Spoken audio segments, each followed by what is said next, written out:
നമസ്കാരം. Raf talk ഫുട്ബോളിലേക്ക് എവർക്കും സ്വാഗതം. ഫിഫ വേൾഡ് കപ്പിൻ്റെ ക്വാർട്ടർ ഫൈനലിൽ അർജൻറ്റീന സ്വിറ്റ്സർലൻഡിനെ പരാജയപ്പെടുത്തിയപ്പോൾ ആ കളി തിരിച്ച നിമിഷം ഒരു സംശയവും വേണ്ട. ബ്രീൽ എംബോലോക്ക് റെഡ് കാർഡ് കൊടുത്ത നിമിഷമാണ്. ആദ്യം ലിയാൻഡ്രോ പെരേഡസിന് യെല്ലോ കാർഡ് കൊടുത്തു. പിന്നെ ഐഡൻറ്റിറ്റി മിസ്റ്റേക്ക് എന്ന രൂപത്തിൽ അത് വാർ റിവ്യൂ വന്നപ്പോൾ സിമുലേഷനാണെന്ന് കണ്ടെത്തി റഫറി ബ്രീൽ എംബോലോക്ക് യെല്ലോ കാർഡ് കൊടുത്തു. ആദ്യം തന്നെ ഒരു യെല്ലോ കാർഡ് ഉള്ളത് കൊണ്ട് അത് റെഡ് കാർഡായിട്ട് മാറി.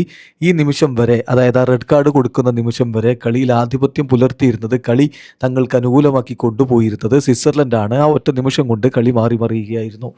ഇപ്പോൾ സ്വിറ്റ്സർലൻഡ് കോച്ച് മുറാദ് യാക്കിന് റഫറിങ്ങിനെതിരെ അതിശക്തമായ രൂപത്തിൽ രംഗത്തേക്ക് വന്നിരിക്കുന്നു. ഇന്ന് ഫുട്ബോളല്ല വിജയിച്ചത്, അർജൻറ്റീനക്ക് അനുകൂലമായിട്ട് ആ ഒരു വിധി വന്നത് കളി മാറ്റിമറിച്ചിട്ടുണ്ട് എന്ന് തന്നെ കോച്ച് ശക്തമായ ഭാഷയിൽ സംസാരിക്കുന്നു. അദ്ദേഹം പറയുന്നു, ഞങ്ങൾ ഒരു മിസ്റ്റേക്ക് കാരണമാണ് പണിഷ് ചെയ്യപ്പെട്ടത്.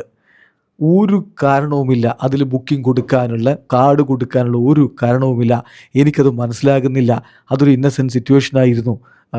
അതിൽ മാലീഷ്യസ് ആയിട്ടൊന്നും ഉണ്ടായിരുന്നില്ല.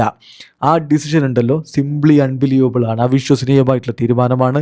ഞാൻ അതിനോട് പൂർണ്ണമായിട്ടും വിയോജിക്കുകയാണ്. അവിടെ ക്ലിയർ ആയിട്ടുള്ളൊരു കോണ്ടാക്റ്റ് ഉണ്ടായിരുന്നു. എങ്ങനെയാണ് റഫറിയും വാറും ഈ ഒരു കൺക്ലൂഷനിലേക്ക് എത്തിയത് എന്നെനിക്ക് മനസ്സിലാവുന്നില്ല. ഞാനിവിടെ അവർക്ക് ഫേവർ ചെയ്തു റഫറി എന്നൊന്നും പറയുന്നില്ല. പക്ഷേ ഇതൊരു ഫെയർ ആൻഡ് ഓപ്പൺ മാച്ചായിരുന്നു. അതുവരെ രണ്ട് ടീമും നന്നായിട്ട് കളിച്ചുകൊണ്ടിരുന്നു. പക്ഷേ ഇന്നത്തെ വിജയി ഒരു സംശയവും വേണ്ട, ഫുട്ബോളല്ല എന്ന് ഞാൻ ഉറപ്പിച്ചു പറയും. ഒരു മിസ്റ്റേക്കിലൂടെയാണ് ഞങ്ങൾ പണിഷ് ചെയ്യപ്പെട്ടിരിക്കുന്നത്.